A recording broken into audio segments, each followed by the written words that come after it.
فردوس الرحمن فردوس الرحمن دين الإسلام ممار يمسلتشو يما يودي هنا سو ويم دقمو يمششي هنا سو الله خير يالفلق اللت عنده هنا أن الرد لن يا الله ملك تنيا نبي صلى الله عليه وسلم يا علم من قد يتنساسي هنا سو ودا علم قزو يادر رقي هنا سو الله سبحانه وتعالى بزا قزو ودا جنة يمي درسبت من قد الله يقرأ اللتان የዱንያ ዝቅ ያለችዋን የዱንያ ጥቅም አይደለም ዱንያ ጥቅምማ ቢሆን ኖሮ ሰዎች በተለያየ አይነት መንገድ የዱንያን ጥቅም ሊያገኙ ይችላሉ የዱንያን ጥቅም በአኺራ ጉዳይ የሚፈልግ የሆነ ሰው ካለ ዱንያውም አኺራውም ነው የሚከስረው ማለት ነው ክብርን የሚፈልግ ደረጃን የሚፈልግ መታወቅን ዝናን የሚፈልግ የሆነ ሰው በዚህ ዲን ላይ አላህ Subhanahu Wa Ta'ala ዒልሙንም ያጠፋበታል እንደዚሁም የፈለገውን ነገር አያገኝም ማለት ነው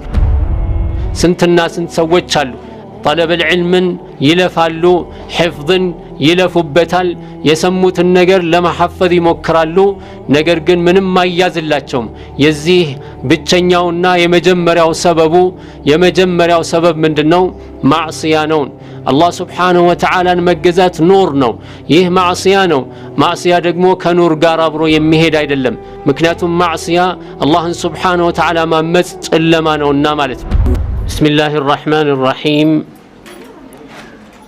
إن الحمد لله نحمده ونستعينه ونستغفره ونعوذ بالله من شرور أنفسنا وسيئات أعمالنا من يهده الله فلا مضل له ومن يضلل فلا هادي له وأشهد أن لا إله إلا الله وحده لا شريك له وأشهد أن محمدا عبده ورسوله صلى الله عليه وعلى آله وأصحابه وسلم تسليما كثيرا يتكبرات شهدوج السلام عليكم ورحمة الله وبركاته الله سبحانه وتعالى بزيه بوت علي سلديناتشن اندن مكاكر الدلون سلستان الله اننا مسجنوا لن بمكتل بارك الله فيكم زاري طلب العلم بتملكته እንደዚሁም በطلب العلم ዙሪያ علم በመማር ሸሪዓዊ የሆነ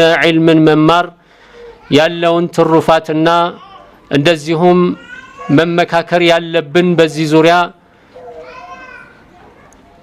ያሉ ነጥቦችን እንነጋገራለን ባረከላሁ ፊኩም እንግዲህ طلب العلم علم መማር የሸሪዓን علم መማር በጣም ታላቅ የሆነ ወደ አላህ Subhanahu Wa Ta'ala የምንቀርብበት ትልቅ ዒባዳ ነው አላህ Subhanahu Wa Ta'ala ለዚህ እድል ስለመረጠን ዲነል ኢስላምን ከንጹህ መረጃ ከኪታብና ከሱና እንዲሁም ከሰለፎች ግንዛቤ በመነሳት علمن የምንማርበት እድል አላህ Subhanahu Wa Ta'ala ስለሰጠን አላህን Subhanahu Wa Ta'ala ልናመሰግነው ይገባል አላህን Subhanahu Wa Ta'ala በተገቢው መልኩ ሰዎች የሚገዙበት መንገድ አይኖርም በዕልም በስተቀር የዕልም ደረጃ በጣም ከፍተኛ ነው አላህ Subhanahu Wa Ta'ala ኸይርን የሻለትን ሰው ነው ዕልምን የሚያስተምረው كما قال رسول الله صلى الله عليه وسلم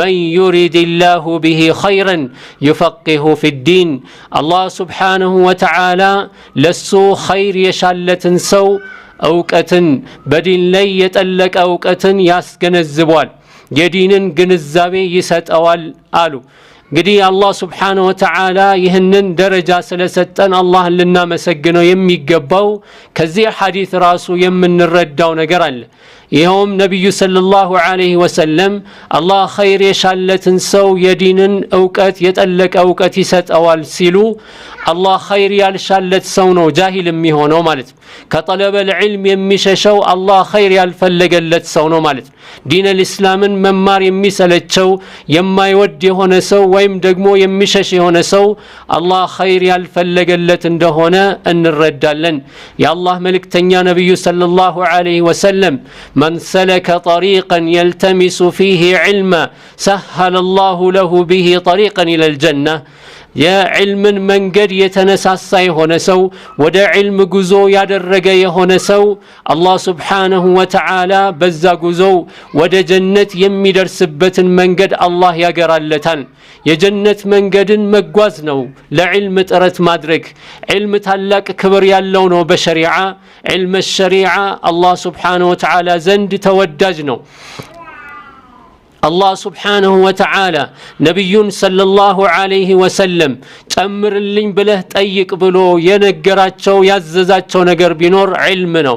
ወቁል ረቢ ዚድኒ ዒልማ፣ ጌታዬ ሆይ ከእውቀት ጨምርልኝ ብለህ ለምን ብሎ ነቢዩን ሰለላሁ ዐለይሂ ወሰለም እንዲያስጨምሩ ያዘዛቸው ነገር ዕልም ነው። ዕልምን የሚማር የሆነ ሰው በምድር ላይ ያሉ ሁሉ እስትግፋር ያደርጉለታል። ነቢዩ ሰለላሁ ዐለይሂ ወሰለም እንዳሉት ማለት ነው። ይህ ብቻውን በቂ ነው። ወኢነል መላኢከተ ለተضዑ አጅኒሐተሃ ሊጣሊብ ልዕልም ሪضን ቢማ የስናዕ፣ መላኢካዎች ክንፋቸውን ዝቅ ያደርጋሉ ዕልምን ለሚማር ለሆነ ሰው የሚሰራውን ስራ ስለሚወዱለት ማለት ነው። በምድር ላይ ያለ ሁሉ በጠቅላላ እስትግፋር ያደርጋል። ሐታ ልሒታኑ ፊ ልባሕር፣ አሳዎች በባህር ውስጥ ያሉ አሳዎች ሳይቀሩ ለጣሊብ ልዕልም ዱዓ ያደርጋሉ ማለት ነው። እስትግፋር ያደርጉለታል። አላህ ሱብሓነሁ ወተዓላ በምስክርነት ትልቅ ደረጃ የሰጠው የዑለማዎችን ምስክር ነው። ሸሂደ አላሁ አነሁ ላ ኢላሃ ኢላላህ ላ ኢላሃ ኢላ ሁወ ወልመላኢከቱ ወኡሉል ዒልሚ ቃኢመን ቢልቅስጥ በማለት ነው። ስለዚህ ይህ ታላቅ የሆነ የአላህ ሱብሓነሁ ወተዓላ ምርጫ ነው። ለዚህ ታላቅ እድል አላህ ስለወፈቀን አላህን ሱብሓነሁ ወተዓላ ደግመን ደጋግመን ልናመሰግነው ይገባል። አላህ የመረጣቸው ሰዎች ናቸው ይህን የሚሰሩት። የአላህ ልዩ ባሪያዎች ናቸው ዕልምን የሚከጅሉት፣ ለዕልም የሚለፉት፣ እንቅልፍ የሚያጡት፣ እንደዚሁም የአላህን ሱብሓነሁ ወተዓላ ውዴታ በዚሁ በዕልም ላይ የሚፈልጉት እነሱ ናቸው። ለዚህም ግልጽ የሆነ አመላካች የምናየው የነቢዩላህ ሙሳ ታሪክ ነው ማለት ነው። ነቢዩላህ ሙሳ አላህ ሱብሓነሁ ወተዓላ ከሳቸው በላይ አዋቂ የሆነ ሰው በምድር ላይ እንዳለ በነገራቸው ጊዜ ያንን አዋቂ ከሳቸው በላይ አዋቂ የሆነን ሰው ማግኘት ፈለጉ። የዚህን ጊዜ አላህ በምን አይነት መልኩ ሊያገኙት እንደሚችሉ ነገራቸው። ነቢዩላህ ሙሳ መንገዳቸውን ጉዞ የጀመሩት ለምንድን ነው? ዕልምን ለመማር። ከሊሙላህ አላህ ያናገራቸው ነቢዩላህ ሙሳ አላህ ትልቅ ደረጃ የሰጣቸው ወስጠናዕቱከ ሊነፍሲ ለራሴ የሰራው ያዘጋጀውህ ነው ብሎ አላህ ሱብሓነሁ ወተዓላ ያናገራቸው ከሊሙላህ አላህ ያናገራቸው ነቢዩላህ ሙሳ አላህ የመረጣቸው ነቢዩላህ ሙሳ የበኒ እስራኤል ነቢይ አላህ በመረጣቸው ዳዕዋ እያደረጉ እያሉ ከሳቸው በላይ አዋቂ መኖሩን ባወቁ ጊዜ ጉዟቸውን ነው የጀመሩት። ስንቃቸውን ጭነው አላህ ሱብሓነሁ ወተዓላ ይህንን በቁርአኑ ላይ ይነግረናል። ሁሌ ጁምዓ ቀን እናነበዋለን። ይህ ታሪክ ግን እጅግ መሳጭ የሆነ ታሪክ በውስጡ አለ ማለት ነው። ነቢዩላህ ሙሳ ኸድርን ባገኙ ጊዜ ምንድን ያሉት? ሀል አተቢዑከ ዐላ አን ቱዐሊመኒ ሚማ ዑሊምተ ሩሽዳ፣ አላህ ሱብሓነሁ ወተዓላ ካስተማረህ አላህ ካሳወቀህ ቅን እውቀት እንድታስተምረኝ መከተል እችላለሁ ወይ አንተን ብለው ነቢዩላህ ሙሳ ጉዟቸውን የጀመሩት ማለት ነው። ስለዚህ እኛ የሚያስፈልገንና ዋናው ቁም ነገሩ ይሄንን ዕልም የምንፈልግበት ዓላማው ምንድን ነው የሚለው ብቻ ነው እንጂ ዕልምን ለዕልም ጉዞ በማድረግ ለዕልም በመልፋት ለዕልም እንቅልፍ በማጣት ለዕልም በመራብ የምናገኘው አጅር ቁጥር ስፍር የሌለው ነው። ዋናውና ትልቁ ነገር ዕልምን የምንፈልግበት ዓላማው ምንድን ነው? እሱ ነው። ጅህልናን ከላያችን ላይ ለማንሳት የመጀመሪያው ዓላማ ነው። ጅህልናን ከአቅራቢያዎቻችን ካሉ ሰዎች ላይ የማንሳት እንደዚሁም ከሙስሊሙ ኡማ ላይ አለማወቅን ለማንሳትና ባወቅነው ለመስራት ይህ ትልቁና ዋናው ዓላማ ነው። ታዲያ ይህ የአላህ ሱብሓነሁ ወተዓላ መቃረቢያ የሆነ ሰዎች ኸይርን ነገር የሚፈልጉበት እንደዚሁም ትልቅ ደረጃ የሚደርሱበት በዱንያም በአኺራም ትልቁን ደረጃ የሚደርሱበት ነው። ታዲያ ለዚህ ዕውቀት ትልቅ የሆነ ልፋት ያስፈልገዋል። የተወሰኑ መመካከሮችን በዚህ ጉዳይ እናረጋለን ማለት። የዕልም ፈዳኢሉ በጣም ብዙ ነው፣ ተነግሮ የሚያልቅ አይደለም። ከመሆኑም ጋር ለዚህ ዕልም ምን ያስፈልገዋል? ሰዎች የዱንያ ዕልምን ለመፈለግ የተለያዩ ልፋቶችን ያደርጋሉ፣ ብዙ ጥረቶች ያደርጋሉ፣ እንቅልፍ ያጣሉ፣ እንቅልፍ እንዳይዛቸው የተለያዩ ነገሮችን ያደርጋሉ። ጥናታቸውን አጥንተው ለፈተና ቀርበው እስከሚያልፉ ድረስ ማለት ነው። ሙእሚኖች ግን አላህን ሱብሓነሁ ወተዓላ የሚፈሩ ጠለበል ዒልም የሸሪዓን ዕልም ሸሪዓን ለመማር የሚፈልጉ ሰዎች ዓላማቸው ከዚህ ሁሉ የላቀ ነው። በዱንያ የአላህን ሱብሓነሁ ወተዓላ ውዴታ ለማግኘት አኺራ ላይ ደግሞ ጀነትን ለማግኘት ነውና ልፋታቸው። ስለዚህ ወደ አላህ ሱብሓነሁ ወተዓላ የምንቃረብበት ታላቅ ዒባዳ ከመሆኑ የተነሳ ጠለበል ዒልም ከትልቅ ዒባዳ ወደ አላህ ሱብሓነሁ ወተዓላ የምንቃረብበት ተውፊቅን የምናገኝበት በዱንያም በአኺራም ደረጃን የምናገኝበት የሆነውን ታላቁን ዕውቀት ይህንን ዒባዳ ለመስራት እንደሌሎቹ ሁሉ ብዙ መስፈርቶች አሉት። ከነዛ መካከል የመጀመሪያው ልንመካከርበት የሚገባው የኢኽላስ ጉዳይ ነው ማለት ነው። ዕልም ሸሪዓን ስንማር እንደ ሌላው የዱንያ ዕውቀት አይደለም። ጥቅምን ለማግኘት፣ ደረጃን ለማግኘት፣ ክብርን ለማግኘት፣ ተወዳጅነትን ለማግኘት አይደለም። ዕልም ሸሪዓ ከዚህ የላቀ ነው። ዕልም ሸሪዓ ከዚህ ከፍ ያለ ነው። የዱንያ ዝቅ ያለችዋን የዱንያ ጥቅም አይደለም። ዱንያ ጥቅምማ ቢሆን ኖሮ ሰዎች በተለያየ አይነት መንገድ የዱንያን ጥቅም ሊያገኙ ይችላሉ። የዕልም ሸሪዓን ማግኘት አያስፈልጋቸውም። ሌሎች በርካታ የሆኑ የዱንያን ጥቅም ሊያገኙባቸው የሚችሉ መንገዶች አሉና ማለት ነው። ታዲያ ይህ የዕልም ሸሪዓ የመጀመሪያው የሚያስፈልገን ነገር ቢኖር ምንድነው? ኢኽላስ ነው። በጠለበል ዕልም ላይ ዕልም ሸሪዓን በምንማርበት ጊዜ ኢኽላስ ከሌለን ዋጋ የለንም ማለት ነው። ባዶአችንን ከሰርን፣ ባዶአችንን ቀረን ማለት ነው። አመላችን፣ ንግግራችን፣ ስራችን ሁሉ በእውቀት እንዲመራ ኢኽላስ ያስፈልገዋል።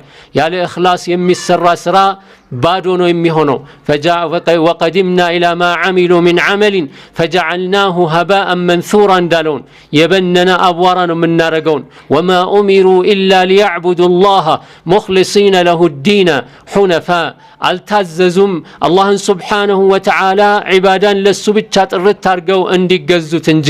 የዱንያን ጥቅም በአኺራ ጉዳይ የሚፈልግ የሆነ ሰው ካለ ዱንያውም አኺራውም ነው የሚከስረው ማለት ነው።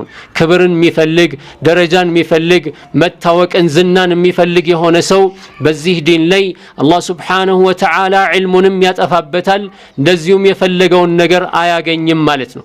ፈመን ካነ የርጁ ሊቃአ ረቢህ ፈልያዕመል ዐመለን ሳሊሓ ወላ ዩሽሪክ ቢዕባደቲ ረቢህ አሐዳ። ፈመን ካነ የርጁ ሊቃአ ረቢህ የጌታውን መገናኘት ተስፋ የሚያደርግ የሆነ ሰው ፈልያዕመል ዐመለን ሳሊሓ መልካም ስራን ይስራ፣ ወላ ዩሽሪክ ቢዕባደቲ ረቢህ አሐዳ በአምልኮቱ ጌታውን በሚገዛበት ነገር ላይ ማንንም ሊያጋራ አይገባውም። መን ካነ ዩሪዱ ልዓጅለተ ዓጀልና ለሁ ፊሃ ማ ነሻእ ሊመን ኑሪድ ثመ ጀዐልና ለሁ ጀሀነመ የስላሃ መዝሙመን መድሑራ። አላህ ስብሓነሁ ወተዓላ በኃይለኛው ነው የሚያስጠነቅቀን ማለት ፈጣኗን የዱንያ ጥቅማ ጥቅም የሚፈልግ የሆነ ሰው መን ካነ ዩሪዱ ልዓጅለተ ዓጀልና ለሁ ፊሃ ማ ነሻኡ ሊመን ኑሪድ የምንፈልገውን ያህል ለፈለግነው አካል እንሰጠዋለን። ነገር ግን የአኺራው ምንድነው የሚሆነው? ثመ ጀዐልና ለሁ ጀሀነመ የስላሃ መዝሙመን መድሑራ። ታዲያ ለምን እንለፋለን? ውጤታችን አኺራ ላይ ጀሀነም ከሆነ ዱንያ ላይ የምንፈልገውን ነገር በፈለግነው መጠን የማናገኘው ከሆነ ለዱንያ ብለን መልፋት ምንድነው ጥቅሙ? በአኺራ ስራ ላይ ለዱንያ መልፋት ምንም ጥቅም የለውም ማለት ነው። ስለዚህ ዕልም ሸሪዓ إخلاص የሚያስፈልገው ነው ለዚህ ነው የአላህ መልእክተኛ ነብዩ ሰለላሁ ዐለይሂ ወሰለም من تعلم علما مما يبتغى به وجه الله አንድ ሰው علምን የሚማር ከሆነ ያ علم ደግሞ የአላህ ፊት የሚፈለግበት يعني علم الشريعه ማለት የعلم الشريعه እውቀት የፈለገ የሆነ ሰው مما يبتغى به وجه الله يا الله سبحانه وتعالى ፊት የሚፈለግበት ወደ አላህ سبحانه وتعالى የሚቀርቡበት የሆነውን እውቀት የፈለገ የሆነ ሰው لا يتعلمه ይህንን እውቀት አይማረውም إلا ليصيب به عرضا من الدنيا ከዱንያ የተወሰነ ጥቅም ድርሻውን ለማግኘት ብሎ የሚማር ከሆነ ስልጣን ለማግኘት ደረጃ ለማግኘት ገንዘብ ለማግኘት እንደዚሁም የተለያዩ የክብር ማዕረጎችን ለማግኘት እንጂ የአኺራን ፍላጎት ባይሆነ ጊዜ إلا ليصيب به عرضا من الدنيا ውጤቱ ምንድነው ሱብሃነከላሁ ፊኩን إلا ليصيب به عرضا من الدنيا لم يجد عرف الجنة يوم القيامة يقيامة كان يجنة شتاء آياغنيم የቂያማ ቀን የጀነትን ሽታ አያገኝም ስለዚህ طلب العلم ስንማር ምንድነው ዓላማችን ፍላጎታችን ምንድነው እሱ አላህን ፈልገን የነብዩን ሰለላሁ ዐለይሂ ወሰለም መንገድ ለመከተል የአላህን ውዴታ ለማግኘት የነብዩ ሰለላሁ ዐለይሂ ወሰለም ወራሾች ለመሆን የምንጥርበት የምንለፋበት መሆን አለበት አለበለዚያ ግን የሚደርስብን አደጋ ከፍተኛ ነው የጀነትን ሽታ አያገኙም የቂያማ ቀን ነው የተባለው ማለት ይህ በጣም አደገኛ የሆነ ቅጣት ነው እንዲሁም በሌላ ሐዲስ ላይ ሐዲሱ ትንሽ ድክመት ቢኖርም በሌሎች የሚጠናከር ሆኖ በዚህ ሐዲስ ላይ የአላህ መልእክተኛ ነብዩ ሰለላሁ ዐለይሂ ወሰለም ምን ይላሉ من طلب العلم ليباهي به العلماء ويماري به السفهاء እውቀትን የሚፈልግ የሆነ ሰው علم الشريعة የሚማር የሆነ ሰው ከአዋቂዎች ጋር ሊፎካከርበት ከነሱ ጋር ደረጃውን ከፍ ለማድረግ ويماري به السفهاء እንደዚሁም አላዋቂዎችን ሊጨቃጨቅበት ከሆነ አው ሊيصرف به وجوه الناس የሰዎችን ፊት ወደ ራሱ ለማዞር ሰዎች እሱን እንዲሉት ለማለት ብሎ የሚል ከሆነ ወይም علم الشريعة የሚፈልግ ከሆነ أدخله الله النار الله سبحانه وتعالى أساتن ياسقبوان سلزي أدقو بتأم كباد سلهونا يمجمريونا تلقو لنتنككنا تكرت لنست أو ينبيقباو كل جزي يخلاص قدينو مالت إيان داندون علم بمن ماربت جزي إخلاص ياسفل لقال وكتاتشنن قلس سنوتا حتى بمدرسة بدرس لي بتمرت لينكوان أستماريوش إياك إتأييك أو ملس بمن ستبت جزي يعني የምንሰጠው መልስ እኛ አላህን Subhanahu Wa Ta'ala ፈልገንበት እንጂ ራሳችንን አዋቂ አድርገን ለማሳየት መሆን እንደሌለበት ጥንቃቄ ያስፈልጋል ማለት ነው ይህ ኢኽላስ علምን የሚማር የሆነ ሰው ዓሊም የሆነ ሰው ዓቢድ የሆነ ሰው ሁሉ እያንዳንዱ ሙስሊም የሚያስፈልገው የሆነ ትልቅ የሆነ የዲን ክፍል ነው ማለት ነው አላህ Subhanahu Wa Ta'ala ሁላችንንም ኢኽላስ ይወፍቀንና ማለት ነው ሌላው ሁለተኛው ነጥብ ልናየው ልንመለከተው የሚገባ طالب العلم ሁሉ ጊዜ علم الشريعة የሚማር ሰው በጣም ጥንቃቄ ማድረግ ያለበት ማዕሲያን ነው ማዕሲያ በጣም አደገኛ የሆነ ነገር ነው طالب العلم የሆነ ሰው ማዕሲያን የማይጠነቀቅ ከሆነ እውቀቱ በረካ አይኖርም እውቀቱ ከላው ላይ ይነሳበታል እንደዚሁም በተማረ ቁጥር እንዳልተማረ ይሆናል በጨለማ ውስጥ እንደሚንደፋደፍ ሰው ነው የሚሆነው ሁሉ ጊዜ ጭንቀት ሁሉ ጊዜ ወደ ታች መሆን እንጂ ወደ ላይ መሆን አይኖርም ማለት ነው አላህ Subhanahu Wa Ta'ala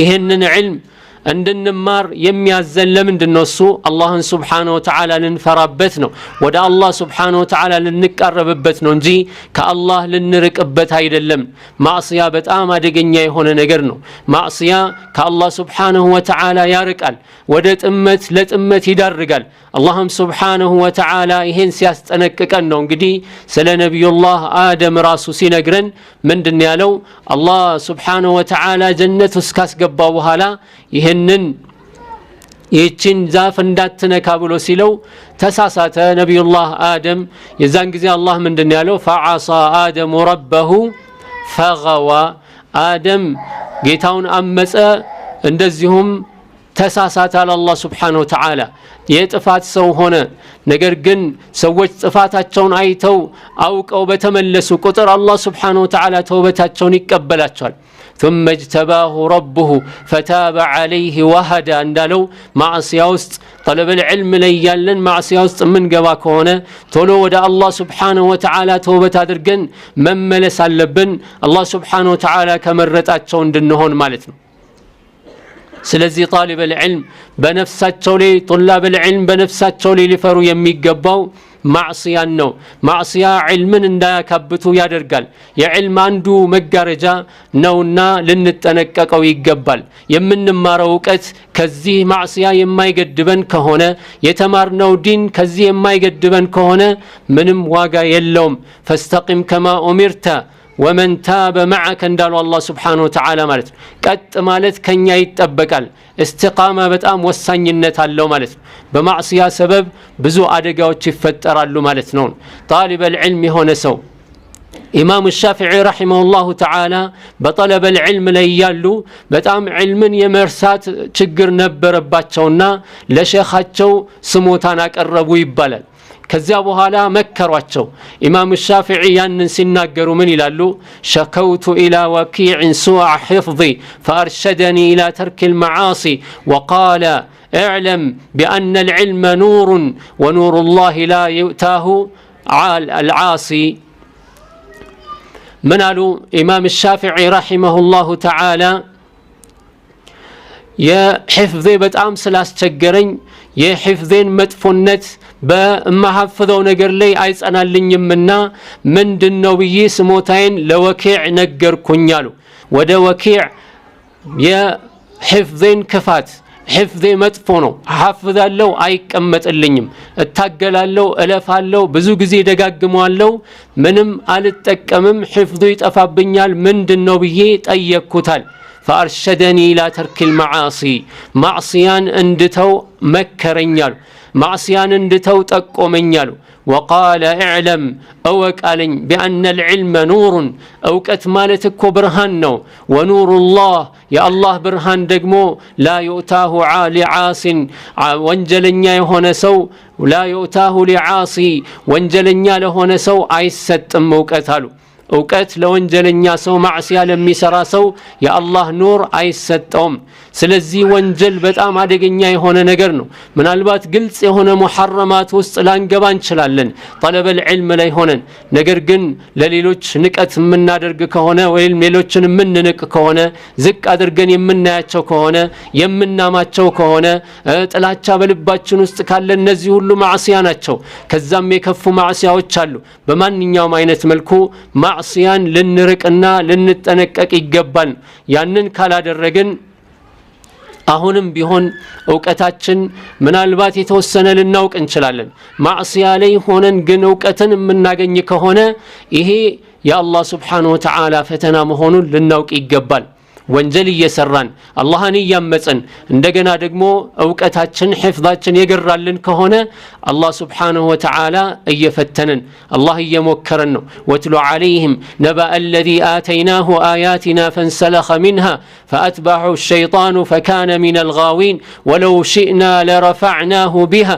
ولكنه أخلد إلى الأرض واتبع هواه الله سبحانه وتعالى من على ንገራቸው አውሳላቸው አውራላቸው አለ ነባ الذي آتيناه آياتنا የዛን እኛ የኛን አያት ዒልምን የሰጠነው ተአምራት ትልልቅ የሆኑ ዕውቀቶችን የሰጠነው የሆነን ሰው የሱን ታሪክ አውራላቸዋል نبأ الذي آتيناه آياتنا فانسلخ منها كذا راسون يا راك يهونا كذا راسون ከዕልሙ ሙሉ ለሙሉ ራሱን ያወጣ የሆነን ሰው የሱን ታሪክ አውራላቸውን فأتبعه الشيطان فكان من الغاوين شيطان السن أسكتلوت كاتماموش هنا على الله سبحانه وتعالى ولو شئنا لرفعناه بها بزاؤكتو كف النادر قون بربن فاللقال ولكنه أخلد إلى الأرض واتبع هواه ነገር ግን እሱ ምን ሆነ በዱንያ ላይ ለመዘውተር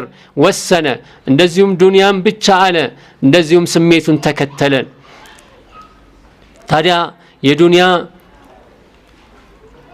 የሸሪዓ እውቀት አላህን ሱብሓነሁ ወተዓላ የማንፈራበት ከሆነ ወደ አላህ ሱብሓነሁ ወተዓላ የማንቃረብበት ከሆነ ወባል ነው በእኛ ላይ የሚሆነው ማለት ነው። በእኛ ላይ ጥፋት ነው የሚሆነው። እንሐፍዛለን አይበረክትም፣ እንማራለን እንለፋለን ውጤት የለውም። ስለዚህ የዕልም ጉዳይ ከማዕሲያ ጋር በጣም አብሮ የማይሄድ የሆነ ነገር ነው። የሙሲባዎች ሁሉ ሙሲባ ደግሞ ማዕሲያ ነው። ስንትና ስንት ሰዎች አሉ طلب العلم ይለፋሉ፣ ሕፍዝን ይለፉበታል፣ የሰሙትን ነገር ለማሐፈዝ ይሞክራሉ።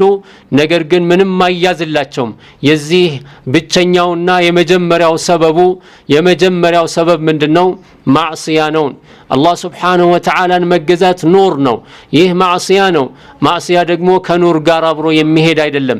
ምክንያቱም ማዕሲያ አላህን ሱብሓነሁ ወተዓላ ማመጽ ጨለማ ነውና ማለት ነው። ስለዚህ አላህን ሱብሓነሁ ወተዓላ መፍራት እንደዚሁም አላህን ሱብሓነሁ ወተዓላ መታዘዝ ከማዕሲያ መራቅ ያስፈልጋል ማለት ነው። እስከ መቼ ድረስ አላህን ሱብሓነሁ ወተዓላ አምፀን እንኖራለን? እስከ መቼስ ድረስ አላህን ሱብሓነሁ ወተዓላ ማመጽ እንችላለን? አምፀንስ አላህን ሱብሓነሁ ወተዓላ የት ልንደርስ ነው? በራሳችን ላይ ምናልባት ጥሩ ራሳችንን ልናስብ እንችላለን። ነገር ግን በእምንሰራው ስራ በምንማረው ዒልም ወደ አላህ ሱብሓነሁ ወተዓላ የማንቃረብበት ከሆነ የምንማረው ዒልም የማይመክረን